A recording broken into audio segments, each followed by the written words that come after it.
नमस्कार बच्चों, कक्षा में आपका स्वागत है। और आज हम एनसीईआरटी की हिंदी की पुस्तक पढ़ेंगे, कक्षा 10 की कृतिका भाग 2। तो उसमें हम पाठ 1 पढ़ने वाले हैं, जिसका नाम है माता का आंचल, जिसके लेखक हैं श्री शिव पूजन सहाय जी। तो पाठ की सबसे पहले हम समरी जानेंगे, यानी कि सारांश जानेंगे, और शॉर्ट में पाठ का सारांश जानने के बाद हम इसके क्वेश्चन आंसर देखेंगे। तो एक वीडियो में हम इसको पूरा करने का प्रयास करेंगे। 12 प्रश्न है पाठ के अंदर। सबसे पहले इसका सारांश पूरा करते हैं। तो आप लोगों ने पाठ पढ़ा होगा और पाठ आप पढ़ सकते हैं अपनी अपनी किताब में। तो पाठ किस बारे में बताता हूँ आपको। तो माता का आंचल जो पाठ है वो माता पिता के स्नेह और शरारतों से भरे बचपन को याद कराता है। जो लेखक है वो अपने बचपन को याद कर रहा है और बता रहा है कि उसने कैसे शरारतों भरा पल गुजारा है। तो लेखक का नाम, जो बचपन का नाम है, तारकेश्वर था। अपने पिता के साथ ही वो सोता था, उठता था और नहाता था। और पूजा के समय क्या होता था, पिता उसे अपने पास बिठा के शंकर जी जैसा तिलक लगा देते थे, माथे पर त्रिपुंड्र तिलक लगा देते थे। तो त्रिपुंड्र तिलक कैसा होता है, आड़ी 3 रेखाएं बनती हैं, जैसे शिव जी माथे पर लगाते हैं भाल पर।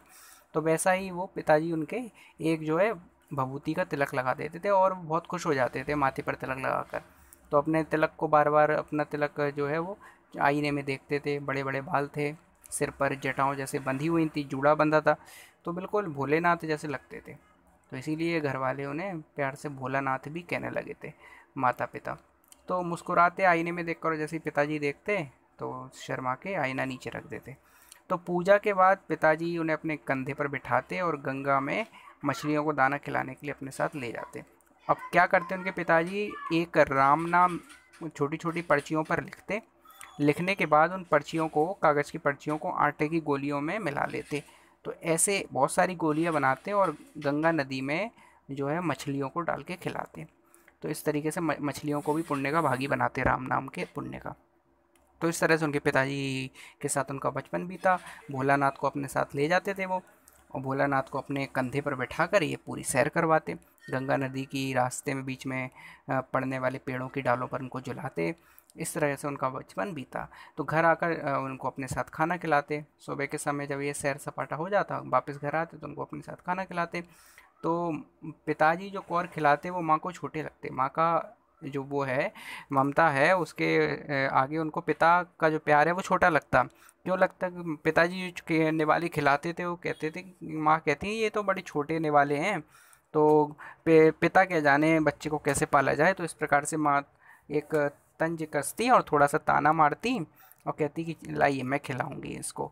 तो इस तरीके से वो अपने हाथ से पक्षियों के नाम के निवाले खिलाती। देखो ये चिड़िया है, देखो ये मैना है, देखो ये तोता है, ऐसे निवाले खिलाती और कहती देखो ये उड़ जाएगा अब तो खा लो जल्दी से। इस तरीके से वो खाते जाते हैं, जैसे छोटे बच्चों को खिलाया जाता है। तो इस तरीके से, और उसके बाद उनको नहलाती धुलाती। वैसे तो वो रोते रहते, तो लेकिन वो नहीं मानती उनकी माँ। हालांकि पिताजी कभी आंख दिखाते, लेकिन वो माँ तो नहीं सुनती। उल्टा उनको अच्छे से नहला धुलाकर, भोलानाथ को कुर्ता टोपी पहनाकर और बढ़िया सा चोटी में फूलदार लट्टू लगा देती, और बुरी नज़र से बचाने के लिए काजल की बिंदी लगाती उनके माथे पर, उनकी नाभि पर। तो इस प्रकार से भोलानाथ का बचपन के बारे में आपको बताया कि माता उनका किस तरीके से ध्यान रखती थी। तो अब रोता रहता भोलानाथ जब माँ इस तरीके से तैयार कर रही होती। लेकिन जैसे ही भोलानाथ अपने बाहर खड़े हुए मित्रों को देखता तो वैसे ही खुश हो जाता। अब इसके बाद जैसे मित्र, पिताजी भी उसको बहुत लाड़ करते थे। जैसे पिताजी के बारे में बताया है कि कभी हाथों में चुम्मा लेते, कभी दाढ़ी मूछ गड़ाते उनके गालों पर। तो बच्चे होते हैं ना, बच्चे बड़े प्यारे होते हैं, तो माता पिता उनके साथ इसी तरीके से खेलते हैं, कुश्ती खेलते हैं उसके पिताजी उनके साथ। बार बार खुद ही हारने का नाटक करते। घर के सामने जो है मिठाई की दुकान थी, तो उसमें 2-4 गोरखपुरिये जैसे देकर शामिल हो जाते। तो इस तरीके से वो बहुत सारे खेल करते, घरौंदे के खेल में खेल खेलते। तो इस तरीके से उनका बचपन जो है बहुत आनंद से, मौज से कट रहा था। तो इस प्रकार से वो बचपन की सारी कहानी बताते हैं, मित्रों के साथ रहना, खेलना कूदना, शैतानी करना, और मकोई के खेत में जाना, और वहाँ पर जाकर क्या है, एक बूढ़े का भी मजाक उड़ाना जो तिवारी नाम का था। इस तरीके से बहुत सारा उन्होंने बचपन का बताया। तो एक बार तिवारी का मजाक उड़ाने पर अध्यापक ने उनकी खूब पिटाई भी लगाई, लेखक की। तो पिता ने बचाव करके उन्हें सांत्वना दी, मतलब पिता बहुत प्यार करते थे, हर चीज़ में पक्ष लेते थे। फिर पिता द्वारा घर वापस ले आते समय मित्र मिल गए तो वो सब भूल गए और खेतों में चिड़िया को पकड़ने की कोशिश करने लगे। चिड़िया उड़ गई, तो जब एक टीले पे आगे आगे बढ़े तो चूहे के बिल के आसपास का भरा हुआ पानी चूहे के बिलों पे डालने लगे। तो अचानक से उसमें से बिलों में से सांप निकले आए बिलों के पास से, मानो गणेश जी के मूषक को सता रहे थे और उनको बचाने के लिए शिव जी का सांप आ गया। तो इस तरीके से डर के मारे लुढ़क लुढ़क कर गिरते पड़ते लेखक लहूलुहान हो गया। सांप को देख के डर गए, सारे बच्चे भागने लगे। तो घर पहुँचे भागते भागते, तो सामने पिता को बैठे देखा। अब पिता के साथ अधिक समय बिताने के बाद भी उनका जो स्नेह था, उस समय जो डर था, वो पिता के कारण दूर नहीं हुआ। वो दौड़ दौड़ के भागते हुए गए अपने माँ के पास, और माँ के सामने जो उन्हें स्नेह मिला उस समय, जो सांप के डर से वो भागे थे और जगह जगह चोट लग गई थी, लहूलुहान हो गए थे, तो वो स्नेह उनका माँ के पास ही जाकर मिला। तो माँ ने घबरा गई, माँ ने घबरा कर उनको उनका खूब ध्यान किया, अपने आंचल से उनकी धूल साफ की, हल्दी लगाई। तो लेखक की नज़र में माँ की ममता उस समय पिता के प्रेम से बढ़कर उसको लगी। तो इसीलिए पाठ का नाम जो है लेखक ने माता का आंचल रखा है। हालांकि इसमें पूरे बचपन की उनकी यादें समाई हुई हैं, लेकिन फिर भी उन्होंने इस पाठ का नाम माता का आंचल रखा। तो इस प्रकार से ये पाठ का सारांश पूरा होता है। आप लोगों को समझ आ गया हो उम्मीद करता हूँ, नहीं आया तो आप फिर से इसको बैकवर्ड करके देख सकते हैं। मैंने शॉर्ट में आपको सारांश बता दिया। अब हम आते हैं प्रश्न उत्तर की तरफ। तो इस पाठ के अंदर जो है कुल 12 प्रश्न हैं। इसके अतिरिक्त अन्य प्रश्न भी हो सकते हैं, लेकिन हम यहाँ पर पाठ में दिए हुए प्रश्नों को ही देखेंगे। तो पहला प्रश्न है, प्रस्तुत पाठ के आधार पर यह कहा जा सकता है कि बच्चे का अपने पिता से अधिक जुड़ाव था, फिर भी विपदा के समय में पिता के पास न जाकर माँ की शरण लेता है। आपकी समझ से इसकी क्या वजह हो सकती है? यानी कि जब अंत में परेशानी आई कहानी के अंत में, तो लेखक ने पिता के पास जाने से ज़्यादा माँ के पास जाना ज़्यादा सही समझा। वो इस तकलीफ़ में था, फिर भी पिता को देख के सबसे पहले पिता के पास नहीं गया, वो माता के पास दौड़ता हुआ गया, जब वो बाहर से डर के आया सांप से और चोट वोट लग गई। तो इसका उत्तर ये है, देखिए आप स्क्रीन पर, यह बात सच है कि लेखक को अपने पिता से अधिक लगाव था। उसके पिता उसका लालन पालन ही नहीं करते थे, उसके संग दोस्तों जैसा व्यवहार भी करते थे, परंतु विपदा के समय उसे लाड़ की ज़रूरत थी, अत्यधिक ममता और माँ की गोदी की ज़रूरत थी। उसे अपनी माँ से जितनी कोमलता मिल सकती थी, उतनी पिता से नहीं मिल सकती थी। यही कारण है कि संकट में बच्चे को माँ या नानी की याद आती है। कहते हैं ना, माँ नानी याद दिला दूंगा, है ना। तो माँ या नानी की याद आती है, बाप या नाना की याद नहीं आती। तो माँ का लाड़ घाव को भरने वाले मरहम का काम करता है। माँ के लाड़ से ही सारा दुख तकलीफ जो है व्यक्ति भूल जाता है। तो माँ की याद पहले करता है। जब भी चोट लगती है तो व्यक्ति चिल्लाता है, ओ माँ। ओ बाप नहीं चिल्लाता है ना, ओ पिता नहीं चिल्लाता, तो ओ माँ ही चिल्लाता है, माँ चिल्लाता है। सबसे पहले भी बच्चा जो है माँ बोलता है, तो माँ का नाम उसकी ज़ुबान पर रहता है। तो माँ शब्द से ही उसे बड़ी राहत मिलती है। तो इसी यही कारण था कि माँ के पास वो गए। अगला प्रश्न है, आपके विचार से भोलानाथ अपने साथियों को देखकर सिसकना क्यों भूल जाता है? तो शिशु अपनी स्वाभाविक आदत के अनुसार अपनी उम्र के बच्चों के साथ खेलने में रुचि लेता है, क्योंकि बच्चे उसकी उम्र के थे, उनके साथ खेलना अच्छा लगता है। अपनी उम्र के साथ जिस रुचि से खेलता है वह रुचि बड़ों के साथ नहीं आती। दूसरा कारण मनोवैज्ञानिक भी है। बच्चे को अपने साथियों के बीच सिसकने या रोने में अहीनता का अनुभव होता है, नहीं अरे मेरे दोस्त हैं, क्या कहेंगे मैं रोऊंगा इनके सामने, तो ये भी कारण हो सकता है। तो इसलिए वो बच्चों के सामने नहीं रोता था जब उसके साथ के मित्र आ जाते थे। तो यही कारण है कि भोलानाथ अपने साथियों को देखकर सिसकना भूल जाता है। ये दूसरा प्रश्न भी हुआ आपका। तीसरा प्रश्न आप देख सकते हो स्क्रीन पर। आपने देखा होगा कि भोलानाथ और उसके साथी जब तब खेलते खाते समय किसी न किसी प्रकार की तुकबंदी करते हैं। आपको यदि अपने खेलों आदि से जुड़ी तुकबंदी याद हो तो लिखिए। जैसे खेलते समय हम करते हैं ना, अटकन चटकन दही बड़ोकन, बाबा लाए 7 कटोरी 1 कटोरी फूटी, ऐसे करके होती है। पोशंपा वही पोशंपा, 100 रुपए की घड़ी चुराई, जेल का पानी पीना पड़ेगा, जेल का खाना खाना पड़ेगा। तो इस प्रकार से खेलते समय जो हम तुकबंदी करते हैं ना, तो वो तुकबंदी हमें यहाँ पर इस चैप्टर में इस उत्तर में लिखनी है। परीक्षा के लिए उपयोगी नहीं है, लेकिन आप खुद से कर सकते हैं कभी भी। ऐसा कोई करने लायक नहीं था ये प्रश्न। इसमें वही तुकबंदियाँ बतानी है जो हम खेलते समय बच्चे करते हैं, बोलते हैं ना। चौथा प्रश्न है, भोलानाथ और उसके साथियों के खेल और खेलने की सामग्री आपके खेल और खेलने की सामग्री से किस प्रकार भिन्न है? तो एक कहानी जो है आंचलिक कहानी है, अंचल में होने वाली कहानी है। ये थोड़ा सा एक ग्रामीण परिवेश आ जाता है, और कस्बाई परिवेश आ जाता है, जिस समय के बच्चे जो है थोड़ा समय पहले, आज तो कस्बाओं में भी शहरों जैसी स्थिति हो गई थोड़ी थोड़ी, लेकिन आज भी आप गांव में जाइए तो वहाँ आपको पर्यावरण या वातावरण या आप ये समझिए पुरानी परंपरा से जुड़ा, मिट्टी से जुड़ा माहौल मिलेगा। तो ये कहानी भी मिट्टी से जुड़ी कहानी है लेखक के बचपन की। तो हमें ये बताना है कि हमारे खेलने की जो सामग्री है और उस समय भोलानाथ के जो खेलने की सामग्री थी वो किस प्रकार से भिन्नता है उन दोनों में। तो इसका उत्तर हो सकता है, भोलानाथ और उसके साथियों के खेल और खेलने की सामग्री से हमारे खेल और खेल सामग्रियों में कल्पना से अधिक अंतर पाया आ गया है, यानी हम सोच भी नहीं सकते। तो भोलानाथ के समय में परिवार से लेकर दूर पड़ोस तक आत्मीय संबंध है, यानी सब व्यक्तियों को जानते हैं। आज देखो व्यक्ति कट गए हैं, तो उस समय हर जगह खेलने का ही उसका सामान हुआ करती थी। जैसे तिवारी भी उसकी खेल के सामान में ही शामिल थे, बाहर की मिट्टी भी खेल के सामान में शामिल थी, है ना। चूहे सांप ये बिच्छू ये सब खेल के सामान में शामिल थे, मकोई का खेत, तो हर चीज़ खेल में शामिल थी, पेड़ों की टहनियाँ। आज आप ऐसा नहीं हो सकता। तो बाहरी घटनाओं, अपहरण आदि का भी भय नहीं था। खेल की सामग्रियाँ बच्चों द्वारा स्वयं निर्मित थी। घर की अनुपयोगी वस्तु ही उनकी खेल की सामग्री बन जाती थी, जिससे किसी प्रकार ही हानि की संभावना नहीं थी। धूल मिट्टी से खेलने में पूर्ण आनंद की अनुभूति होती थी। न कोई रोक, न कोई डर, न किसी का निर्देशन, अपने मन के थे। जो था वह सब सामूहिक बुद्धि की उपज थी। तो इस प्रकार से उस समय उनका खेलने का सामान हुआ करता था। अगर आज के हिसाब से देखें तो आज भोलानाथ के समय से सर्वथा भिन्न खेल और खेल सामग्री, और ऊपर से बड़ों का निर्देशन और सुरक्षा हर समय सिर पर हावी रहता है। आज खेल सामग्री स्वनिर्मित न होकर बाजार से खरीदी हुई होती है। आज जो हम खिलौने लाते हैं वो बाजार से खरीदे हुए होते हैं। खेलने की समय सीमा भी तय कर दी जाती है, अतः स्वच्छंदता नहीं होती है। धूल मिट्टी से बच्चों का परिचय ही नहीं होता है, क्योंकि धूल मिट्टी से आज के समय में दूर रखा जाता है परिवेश में। तो इस प्रकार से ये प्रश्न कंप्लीट होता है। अगला प्रश्न है कि प्रश्न 5वां है, पाठ में आए ऐसे प्रसंगों का वर्णन कीजिए जो आपके दिल को छू गए हों। कुछ ऐसे पाठ में प्रसंग आए होंगे जो दिल को छू गए होंगे। तो पाठ का सबसे रोमांचक प्रसंग वह है जब एक सांप सब बच्चों के पीछे पड़ जाता है। तब वे बच्चे किस प्रकार गिरते पड़ते भागते हैं और माँ की गोद में छिपकर सहारा लेते हैं।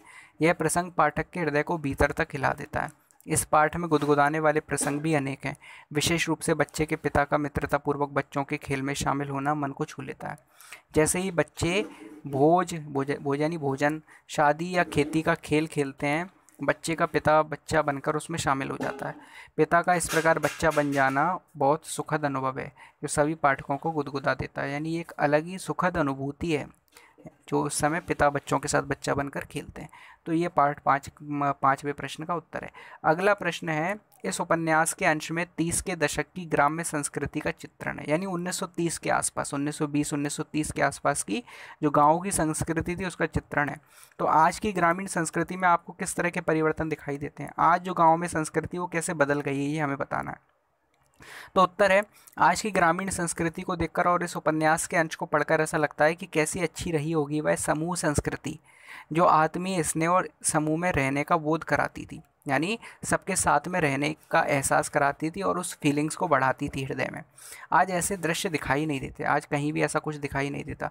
पुरुषों की सामूहिक कार्य प्रणाली भी समाप्त हो गई। पहले मिलकर लोग रहते थे, मिलकर खेलते थे, आज ये सब नहीं है। आज व्यक्ति कटता जा रहा है। अतः ग्रामीण संस्कृति में आए परिवर्तन के कारण वे दृश्य नहीं दिखाई देते जो 30 के दशक में रहे होंगे। जैसे कि आज घर सिमट गए हैं, घरों के आगे चबूतरों का प्रचलन समाप्त हो गया। पहले घरों के आगे चबूतरे होते थे। आज परिवारों में एकल संस्कृति ने जन्म ले लिया है, जिससे समूह में बच्चे अब नहीं दिखाई देते, तो अकेले अकेले रहते हैं और उस कारण कई भावनाएं उनके अंदर विकसित नहीं हो पाती। तीसरा, आज बच्चों की खेलने की सामग्री और खेल बदल चुके हैं। खेल खर्चीले हो गए हैं। जैसे कि आप मॉल वॉल में जाओ तो वहाँ बहुत खर्चीले खेले हैं, खिलौने भी खर्चीले हैं आजकल के, और आजकल के बच्चे भी खर्चीले खिलौने लेना चाहते हैं। पहले क्या था, पहले ऐसा नहीं था। पहले पर्यावरण से ही जुड़ के बच्चा खेल लेता था। तो जो परिवार खर्च नहीं कर पाते हैं वे बच्चों को हीन भावना से बचाने के लिए समूह में जाने से रोकते हैं। चौथा प्रश्न है, आज की नई संस्कृति बच्चों को धूल मिट्टी से बचना चाहती है, मतलब धूल मिट्टी में नहीं चाहता कोई व्यक्ति कि बच्चा खेले, है ना। तो तीसरा पॉइंट जो था उसमें हमने ये देखा था कि क्या लिखा था लास्ट में, जो परिवार खर्च नहीं कर पाते वे बच्चों को हीन भावना से बचाने के लिए समूह में जाने से रोकते हैं। इसका तात्पर्य ये है कि जो परिवार बच्चों के खिलौनों पे खर्च नहीं कर पाते, तो वो जानते हैं कि बच्चा समूह में जाएगा, अगर मित्रों के पास जाएगा तो उनके खिलौने देखेगा और बस फिर हम उन्हें अफोर्ड नहीं कर पाएंगे। तो इसी कारण वो बच्चों को समूह में जाने से रोकते हैं, है ना। तो ये चीज़ है। और चौथा हमने धूल मिट्टी से बचाना चाहते हैं बच्चों को अपने, आज की नई संस्कृति। तो पांचवा है घरों के बाहर पर्याप्त मैदान भी नहीं रहे, लोग स्वयं डिब्बों जैसे घरों में रहने लगे, चबूतरे नहीं है कहीं भी। तो ये 5 पॉइंट जो हैं जो बदलाव है। अगला प्रश्न है, पाठ पढ़ते पढ़ते आपको भी अपने माता पिता का लाड़ प्यार याद आ रहा होगा, अपनी इन भावनाओं को डायरी में अंकित कीजिए। तो ये छात्र स्वयं अपने अनुभव से अंकित कर सकते हैं, इनके लिए अलग से लिखना जरूरी नहीं है। आठवां प्रश्न आप देख सकते हो अपनी स्क्रीन पर कि यहाँ माता पिता का बच्चे के प्रति जो वात्सल्य अंकित उक्त हुआ है उसे अपने शब्दों में लिखिए। माता पिता का जो बच्चे के प्रति प्रेम है, तो पिता का अपने साथ शिशु को नहला धुलाकर पूजा में बैठा लेना, माथे पर तिलक लगाना, फिर कंधे पर बैठाकर गंगा तक ले जाना और लौटते समय पेड़ पर बैठाकर झूला झुलाना कितना मनोहारी दृश्य उत्पन्न करता है, ये इसका उत्तर है। ठीक है, आगे जो है आप इसमें लिख सकते हैं इसी उत्तर में, पिता के साथ कुश्ती लड़ना, बच्चे के गालों का चुम्मा लेना, बच्चे के द्वारा मूछें पकड़ने पर बनावटी रोने का नाटक करना जो पिता करते हैं, और शिशु का हंस पड़ना अत्यंत जीवंत लगता है। आगे माँ के द्वारा गोरस भात, तोता मैना आदि के नाम पर खिलाना, ओबटन है नहाते समय जो ओबटन लगाते हैं हल्दी का, शिशु का श्रृंगार करना, शिशु का सिसकना रोना, बच्चों की टोली को देखकर सिसकना बंद कर देना, विविध प्रकार के खेल खेलना और मूसन तिवारी को चिढ़ाना आदि अद्भुत दृश्य उकेरे गए। ये सभी दृश्य अपने शैशव की याद दिलाते हैं, यानी शिशु अवस्था की याद को ताज़ा करते हैं। 9वां प्रश्न है, माता का आंचल शीर्षक की अनुपयुक्तता बताते हुए कोई अन्य शीर्षक सुझाइए। यानी कि माता का आंचल जो इस पाठ का नाम है वो उपयुक्त नहीं है, सही नहीं है, क्योंकि पाठ में तो इतना सब कुछ बताया गया है, लेकिन पाठ का नाम केवल माता का आंचल क्यों रखा? हालांकि नाम सही रखा है क्योंकि अंत में कहानी जो खत्म होती है वो माता के आंचल शब्द पे ही होती है ना, लेकिन यहाँ पे हमें बताना कि ये शीर्षक जो है अनुपयुक्त है। कैसे बताएंगे? तो इस पाठ के लिए माता का आंचल शीर्षक उपयुक्त नहीं है। इसमें लेखक के शैशव की 3 विशेषताओं का वर्णन हुआ है। पहला, बच्चे का पिता के साथ लगाव। दूसरा, शैशव की मस्त क्रीड़ाएं, शैशव यानी शिशु अवस्था, बचपन, चाइल्डहुड। और माँ का वात्सल्य। तो ये 3 चीज़ों की बात हुई है, लेकिन माता का आंचल इन तीनों में से केवल अंतिम को ही व्यक्त करता है। अतः यह एकांगी और अधूरा शीर्षक है, एक अंग का शीर्षक है, यानी पूरा नहीं है, अधूरा शीर्षक है। इसका शीर्षक अन्य हो सकता है। तो कौन सा अन्य शीर्षक हो सकता है इसका? तो इसका शीर्षक हो सकता है बच्चे का पिता के साथ लगाव, ये भी होना चाहिए। शैशव की मस्त क्रीड़ाएं, ठीक है, ये भी चीज़ें आनी चाहिए उसमें, ये चीज़ें आई नहीं है। तो फिर क्या हो सकता है? तो इसका होना चाहिए मेरा शैशव, इसका उत्तर होना चाहिए, इसका शीर्षक होना चाहिए मेरा शैशव, या फिर ये होना चाहिए कोई लौटा दे मेरे रस भरे दिन। अगला प्रश्न देखते हैं, हम अगले प्रश्न की ओर आते हैं। प्रश्न 10 है, बच्चे माता पिता के प्रति अपने प्रेम को कैसे अभिव्यक्त करते हैं? उत्तर है, शिशु की जिद में भी प्रेम का प्रकटीकरण है। शिशु जो जिद करता है उसमें भी प्रेम है। शिशु और माता पिता के सानिध्य में यह स्पष्ट करना कठिन होता है कि माता पिता का स्नेह शिशु के प्रति है या शिशु का माता पिता के प्रति, दोनों एक ही प्रेम के संपूरक होते हैं, यानी एक दूसरे के प्रेम में ही निमग्न रहते हैं। शिशु की मुस्कुराहट, शिशु को उनके गोद में जाने की ललक, उनके साथ विविध क्रीड़ाएं करके अपने प्रेम को प्रकटीकरण करते हैं। माता पिता की गोद में जाने के लिए मचलना उसका प्रेम ही होता है। इस प्रकार माता पिता के प्रति शिशु के प्रेम को शब्दों में व्यक्त करना कठिन होता है। तो इस प्रकार से माता पिता अपने प्रेम को बच्चे के प्रति अभिव्यक्त करते हैं। 10वां प्रश्न होता है। 11वें प्रश्न पर आते हैं। इस पाठ में बच्चों की जो दुनिया रची गई है वह आपके बचपन की दुनिया से किस तरह से अलग है, क्या भिन्नता है उसमें बताना है। तो हमारा बचपन इस पाठ में वर्णित बचपन से पूरी तरह भिन्न है। हमें अपने पिता का ऐसा लाड़ नहीं मिला। मेरे पिता प्रायः अपने काम में व्यस्त रहते। प्रायः वे रात को थक कर ऑफिस से आते हैं, वे आते ही खा पी कर सो जाते हैं। वे मुझसे प्यार भरी कुछ बातें ज़रूर करते हैं, मेरे लिए मिठाई, चॉकलेट, खिलौने भी ले आते हैं, लेकिन वैसा नहीं होता जैसा इस पाठ में बताया गया है। कभी कभी स्कूटर पर बिठाकर घुमा भी आते हैं, किंतु मेरे खेलों में इस तरह रुचि नहीं लेते जैसे इस पाठ में आपको दिखाई गई है। तो वे हमें आगे क्या दिया है कि वे हमें नंग धड़ंग तो रहने ही नहीं देते, कपड़े पहना के रखते हैं। उस समय देखो पाठ में पढ़ो तो आपको पता चलता है कि वो नंग धड़ंग बिना कपड़ों के बाहर पहुंच जाते थे बच्चों के साथ खेलने। गांव में आजकल भी ऐसा होता है, आपने देखा हो कई जगह। उन्हें मानो मुझे कपड़े से ढकने और सजाने का बेहद शौक है। मुझे बचपन में A apple, B for ball, C for cat रटाई गई। हर किसी को नमस्ते करना सिखाया गया। 2-2.5 साल की उम्र में मुझे स्कूल भेजने का प्रबंध किया गया। 3 साल के बाद मेरे जीवन से मस्ती गायब हो गई पूरी तरह। मुझे मेरी मैडम, स्कूल ड्रेस और स्कूल के काम की चिंता सताने लगी। तब से लेकर आज तक मैं 90% अंक लेने के चक्कर में अपनी मस्ती को अपने ही अपने ही पाँवों के नीचे रौंदता चला आ रहा हूँ। मतलब आज का जो जीवन है बहुत जो है वास्तविकता से दूर हो गया, अंकों का जीवन हो गया। 90% अंक लाना है, ऊपर लाना है, तो मुझे हो हल्लड़ करने का तो कभी मौका ही नहीं मिला। शायद मेरा बचपन बुढ़ापे में आए, या शायद मैं अपने बच्चों या पोतों के साथ खेल कर सकूं। तो ये आज के व्यक्ति की उम्मीद रह गई है। आज का बचपन खो गया है, कहीं गुम हो गया है। अगला प्रश्न जो है, अगला प्रश्न है 12, प्रश्न क्रमांक 12। उसमें एक बोला है हमसे, फणीश्वर नाथ रेणु और नागार्जुन की आंचलिक रचनाओं को पढ़िए। जैसे ये एक आंचलिक रचना थी, ऐसे ही दो राइटर और हैं, दो लेखक और हैं, फणीश्वर नाथ रेणु और नागार्जुन। तो फणीश्वर नाथ रेणु का उपन्यास है मैला आंचल, वो पठनीय है, पढ़ना चाहिए, तो आप लोग पढ़िएगा। दूसरा है नागार्जुन का उपन्यास है बलचन्मा, वो भी आंचलिक है, तो वो भी उपलब्ध होने पर आप पढ़ें। नहीं तो ये प्रश्न आवश्यक नहीं है, आप पढ़ें तो काफ़ी अच्छा है, आपको जानकारी मिलेगी और जुड़ाव मिलेगा, और ऐसे ऐसे पाठों के बारे में जान सकेंगे, जानना भी चाहिए।